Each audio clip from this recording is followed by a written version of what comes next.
नमस्कार, news bye scope में आप सभी का बहुत बहुत स्वागत है। मैं हूं मनीष कुमार वर्मा। आपको बता दें, लोकसभा चुनाव के पहले चरण के लिए आरजेडी के प्रत्याशी तय। लालू यादव ने उम्मीदवारों को दिया सिंबल। 4 उम्मीदवारों को मिला है आरजेडी का सिंबल। गया से कुमार सर्वजीत उम्मीदवार है, नवादा से श्रवण कुशवाहा उम्मीदवार है, औरंगाबाद से अभय कुशवाहा उम्मीदवार है, जमुई से अर्चना रविदास को उम्मीदवार बनाया गया है। तो बड़ी खबर आपको बता रहे हैं इस वक्त की। लोकसभा चुनाव के पहले चरण के लिए आरजेडी के प्रत्याशी तय कर दिए गए हैं। लालू यादव ने उम्मीदवारों को सिंबल दे दिया है। 4 उम्मीदवारों को मिला है आरजेडी का सिंबल। गया से कुमार सर्वजीत उम्मीदवार है, नवादा से श्रवण कुशवाहा उम्मीदवार है, औरंगाबाद से अभय कुशवाहा उम्मीदवार है, जमुई से अर्चना रविदास उम्मीदवार हैं।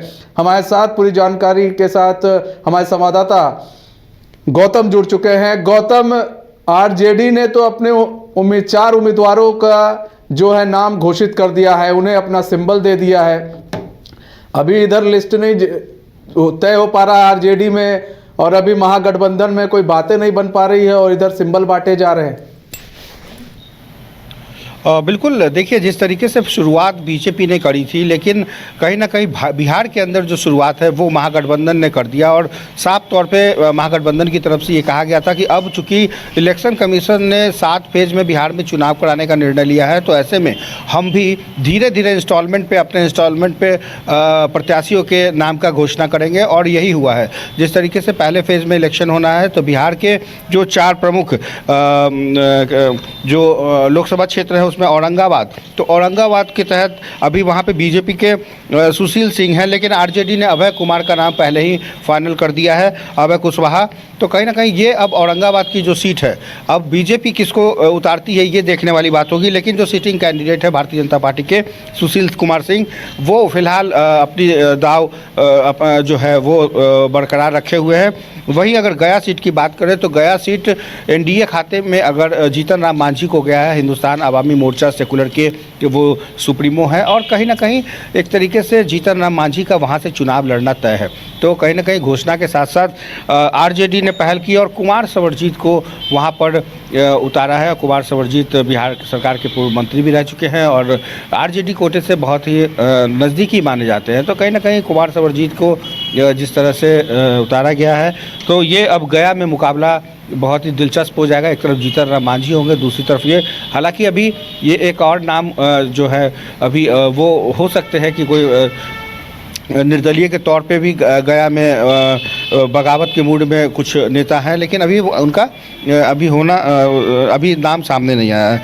नवादा की बात आपने बिल्कुल सही कही कि श्रवण कुशवाहा को आरजेडी ने टिकट तो दिया है, लेकिन अभी अगर थोड़ी सी जल्दबाजी कह सकते हैं, लेकिन एनडीए की तरफ से कोई नाम नवादा में, चूँकि नवादा वो सीट है जहां पर पारस के गुट का ये सिटिंग कैंडिडेट माना जाता था, लेकिन पारस की नाराज़गी और पारस के चले जाने से यूँ कह सकते हैं कि एनडीए के अंदर ये सीट भारतीय जनता पार्टी ने अपने पास रखी है।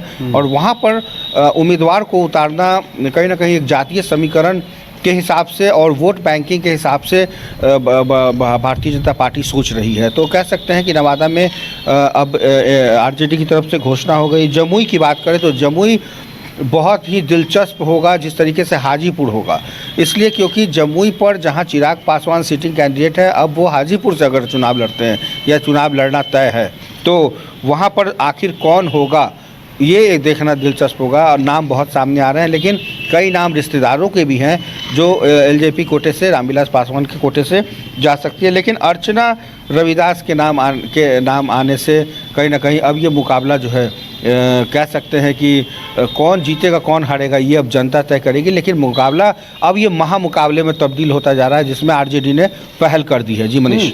अच्छा, जैसे गया की बात करें, हम गया के थोड़ा समीकरण समझ लेते हैं। हम पार्टी को दिया गया है यहाँ से, अब अपने वो उम्मीदवार हो सकता है खुद जीतन राम मांझी उतर जाए या फिर अपने उम्मीदवार को वहाँ से उतार दे। लेकिन गया की जो सीट है, कुमार सर्वजीत को यहाँ से उतारा गया है। कुमार सर्वजीत की अगर बात करें तो वहाँ पर कुमार सर्वजीत की पकड़ की बात करें, हम पार्टी की पकड़ की बात करें, तो कितना टक्कर देखने को मिल सकता है?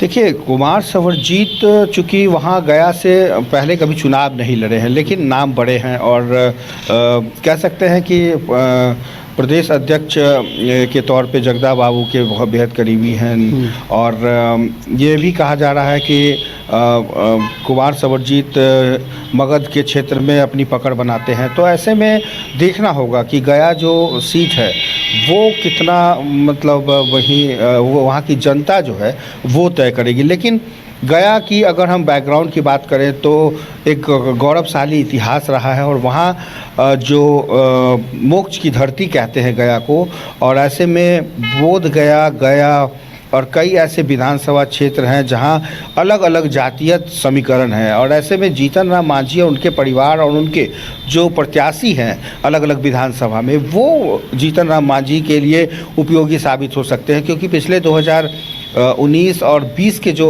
19 की लोकसभा और 20 की विधानसभा की बात करें तो वहाँ पर मांझी बहुल ही नहीं बल्कि वो एक लैंडमार्क है। जैसे हम आपको बताएं कि गया जिस तरीके से बौद्ध की नगरी है, मोक्ष की धरती है, पितृपक्ष में वहाँ पर दुनिया भर के लोग आते हैं, तो ये सारी चीज़ें हैं।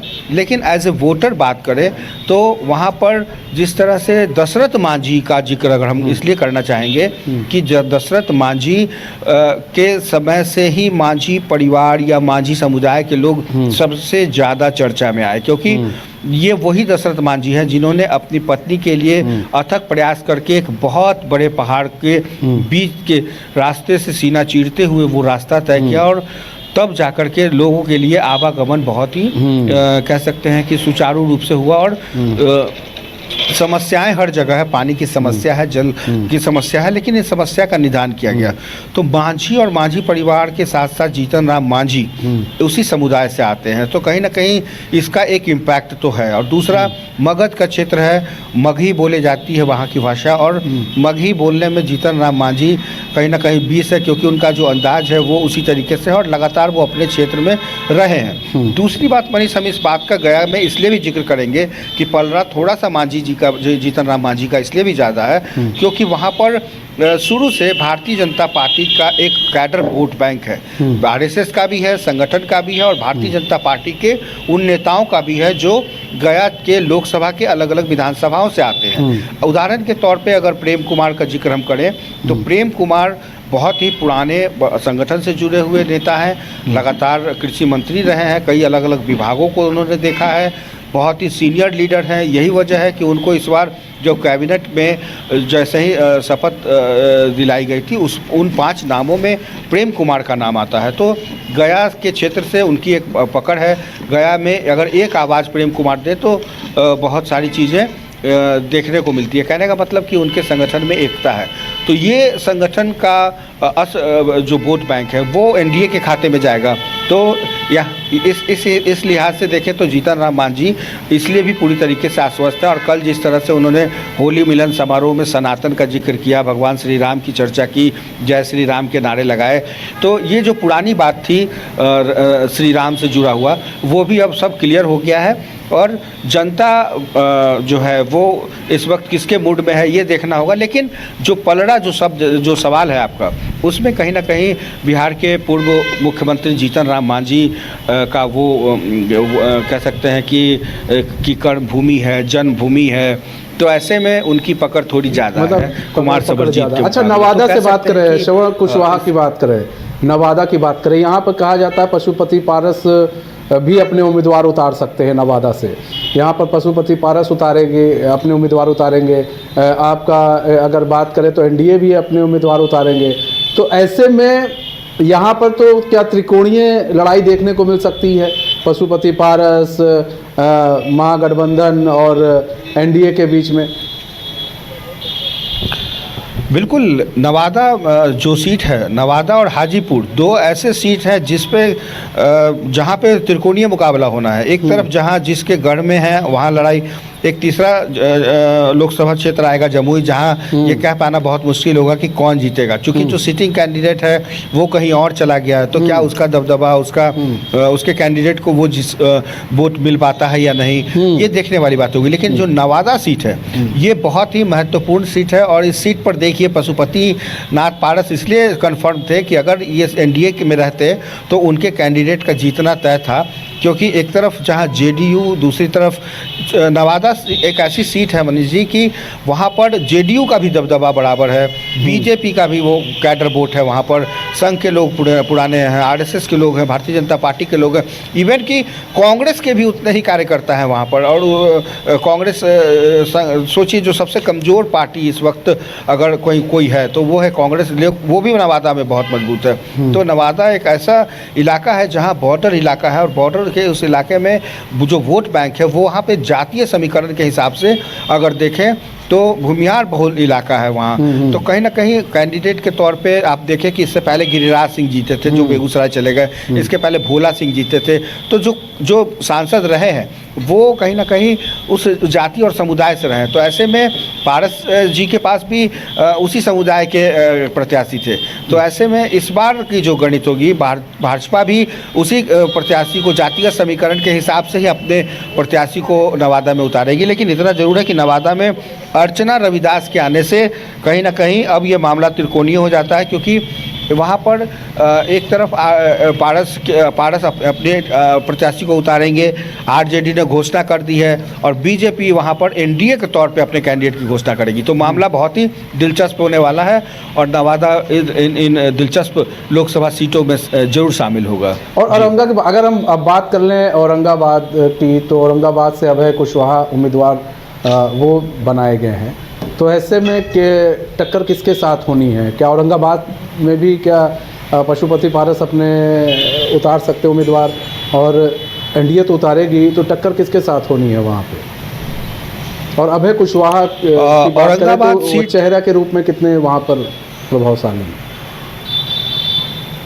औरंगाबाद सीट को थोड़ा सा समझना होगा, क्योंकि औरंगाबाद की जो जनता है वो कई मूलभूत सुविधाओं को तलाश रही है, और वो चाहती है कि लोकसभा के जरिए उनके बहुत बड़े क्षेत्र में, औरंगाबाद बहुत बड़ा लोकसभा क्षेत्र है, वहाँ पर कई अलग अलग जाति समुदाय के लोग रहते हैं। और औरंगाबाद मतलब बिहार के उस तरीके से नहीं हो पाया जिस तरीके से राजधानी पटना और मुजफ्फरपुर या भागलपुर हो पाया।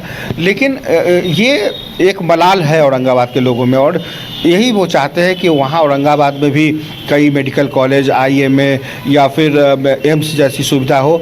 और आपने देखा होगा कि बिहार में अधिसूचना जारी होने से पहले प्रधानमंत्री नरेंद्र मोदी ने जो पहली जो 2 सभाएं की थी, उसमें पहली सभा औरंगाबाद, बेगूसराय, बेतिया, ये 3 जगह पे की थी। तो औरंगाबाद कितना महत्वपूर्ण सीट है एनडीए के लिए, इस बात से अंदाज़ा लगाया जा सकता है कि प्रधानमंत्री नरेंद्र मोदी उस सीट से आम सभा का आगाज़ करते हैं, वहाँ से शुरुआत करते हैं। तो इसलिए औरंगाबाद सीट पर हालांकि भारतीय जनता पार्टी 2019 में चुनाव जीती थी और सुशील कुमार सिंह वहाँ से सांसद हुए थे, लेकिन इस बार की जनता क्या उनके इस जो वादे किए गए क्या वो पूरे हुए, ये देखने वाली बात होगी। क्या जन जन तक केंद्र सरकार की उन तमाम योजनाओं को पूरा किया गया, या फिर ये जनता वहाँ की जो नए वोटर के साथ, जो नए यूथ्स के साथ जो वहाँ के हैं, क्योंकि औरंगाबाद में पढ़ाई लिखाई, कटाई और उद्योग धंधों के साथ साथ कई ऐसे इंफ्रास्ट्रक्चर में बेहतर काम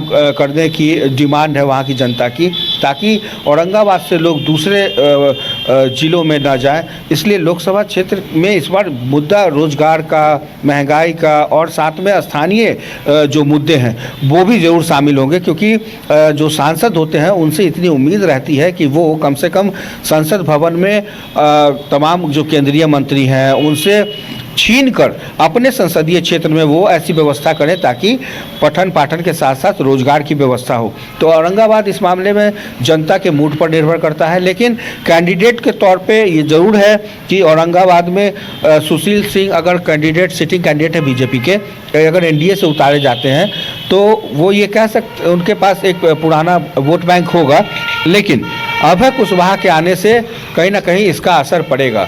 अभय कुशवाहा के आने से वोट बैंक पर इसका सीधा असर पड़ेगा, और यहाँ भी संभवतः जो लड़ाई है वो सीधे तौर पे आरजेडी एनडीए यानी कि महागठबंधन वर्सेस एनडीए ही होना है। जी अच्छा, जमुई इसकी बात करें तो जमुई से अर्चना रविदास को उम्मीदवार बनाया गया है। यहाँ से अगर हम बात करें तो भाई लोजपा का अपनी सीट है यहाँ पर, लोजपा की अपनी सीट है यहाँ पर। तो ऐसे में क्या जमुई में क्या टक्कर दे पाएगी लोजपा भाई आरजेडी को? खुद वहाँ से चिराग पासवान है। अ, हाँ, लेकिन चिराग पासवान जम्मू से चुनाव नहीं लड़ेंगे। जम्मू पासवान को पता है कि इस बार उनको कहाँ से लड़ना है और कैसे जीतना है। हालांकि इस बार चिराग पासवान वहाँ से खड़े होते तो शायद स्थिति इस बार अनुकूल उनके लिए बेहतर नहीं होती। हालांकि वो अपने संसदीय क्षेत्र में लगातार जाते रहे हैं, अपने लोकसभा क्षेत्र के जनता के सवालों को पटल पे रखते रहे हैं, प्रधानमंत्री से मिलते रहे हैं। लेकिन अभी भी जमुई जो देवघर जुड़ा हुआ है, एकदम इस चीज़ को समझना होगा कि जमुई अभी भी जो ज़िला है वो देवघर से जुड़ा हुआ ज़िला है और जमुई की जो तमाम जनता है वो देवघर के इंफ्रास्ट्रक्चर पर निर्भर है। एकदम इसमें कहीं कोई दो राय नहीं। अगर आपको अस्पताल जाना हो देवघर जाते हैं, अगर आपको मेडिकल की सुविधा लेनी है, मेडिकल कॉलेज में जाना है देवघर में जाते हैं। जमुई से आपके ज़्यादातर लोग रोज़गार के लिए देवघर जाते हैं, यानी कि अपने क्षेत्र को छोड़ के दूसरे जगह जाते हैं। तो कहीं ना कहीं शिक्षा, स्वास्थ्य और तमाम वो चीज़ें, बल्कि अब तो हवाई अड्डा भी जो है वो अगर जमुई की जनता को जाना हो तो वो देवघर जाते हैं। तो ऐसे में जमुई के लिए आपने क्या किया, ये जनता सवाल पूछेगी। और लोकसभा 5 साल में एक बार आता है, इन 5 सालों में आपने क्या किया अपने क्षेत्र के लिए, ये देखना होगा। और बड़ा ही एक अजीबोगरीब जमुई का जो इंफ्रास्ट्रक्चर है, भौगोलिक जो स्ट्रक्चर है, वहाँ पर कहीं कहीं पहाड़ है। ठीक है, मतलब जनता सवाल पूछेगी और पूछेगी भाई क्या जमुई के लिए क्या किया। बहुत बहुत धन्यवाद, बहुत बहुत धन्यवाद हमारे साथ जुड़ने के लिए और तमाम जानकारी साझा करने के लिए गौतम। तो आपको बता दें कि देखिए यहाँ पर तो आरजेडी की तरफ से उम्मीदवारों की लिस्ट जारी की जा रही है। 4 उम्मीदवारों की अभी फिलहाल लिस्ट जारी कर दी गई है आरजेडी की तरफ से और नामों की घोषणा भी कर दी गई है। उधर आपको बता दें जो अखिलेश यादव, माफ कीजिएगा, जो कांग्रेस के प्रदेश अध्यक्ष हैं अखिलेश सिंह, जो कि बिहार के, उन्होंने मुलाकात की है